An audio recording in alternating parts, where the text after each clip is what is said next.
From Tampa Bay's #1 news station, this is the Fox 13 4 o'clock news. So we are now 20 days into the new year. How are your resolutions going? Well, it's not just a great time to get healthier like that, but it's also a good time to take stock of your financial health. And you know, half of all Americans say they want to save more money this year. There's a lofty goal. A third say they'd like to improve their credit score. But of course, they're unsure often about how to get the ball rolling in both of those really great goals. But financial planner John Troncoso joins us now to talk about those things. So what's the #1 thing on where to start for somebody who really wants to improve their finances in 2020? Sure. So it's hard to know where you're going if you don't already know where you are. Exactly. That's why I advocate for taking stock of where you are financially and just inventory what your monthly income is after tax. Compare that to your spending. Compare your assets to your liabilities, and ideally you should have a healthy buffer between those numbers. Unfortunately, 60% of Americans don't make as much as they spend each month. So we have a deficit. We're already running a deficit, and that's not a good place to be. And you look right here, and this is where you have to know what you have in the bank, know how much you're spending. And you know what happens too, our paychecks now are direct deposit, and so you never even see it, do you? Exactly that. And part of my advice is to pay yourself first. Sometimes that out of sight, out of mind concept can work to your advantage, especially with savings.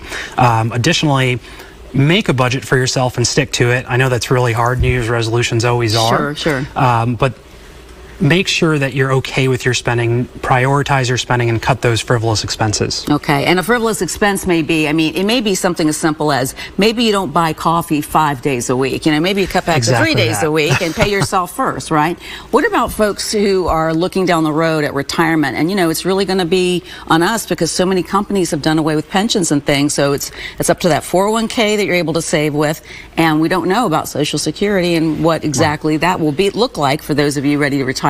If you're closer to it, you do know. But if you're 25 years old, that's a long ways off. Right, and certainly employers have gone away with the pension programs, which is very sad. A lot of Americans depended on that, but the 401k is a very healthy plan, and the first step is to take advantage of it.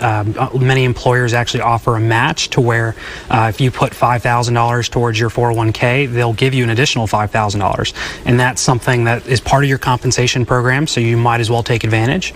And if your employer doesn't offer a 401k, you can always take advantage of an individual retirement account as well. Individual retirement account. And that means talking to somebody like John here who knows about that. What about debt? That's something he and I were talking about because so many people carry so much debt and it's so easy to get into trouble like that. Exactly right. If you do go into debt, I would certainly prioritize what debt you're spending down first. If you have a mortgage and you have credit card debt, it's much more effective to pay down the credit card debt. So that's a great rule of thumb. Whatever the highest interest rate is, pay that down first because credit cards can be 25% interest rates, whereas a mortgage payment can be 4 or 5%. An interesting fact, and certainly something to take note as you're paying down these high interest rate credit cards, is that Americans spend $100 billion in interest payments on credit cards. That's a lot of money. It's a lot of money, and to me it's better in your pocket than in the pockets of the credit card companies. Absolutely. And he was also saying, if you talk about your credit score, which is important when you go out to get a loan for, say, a house or something, how easy it is to mess up your credit score.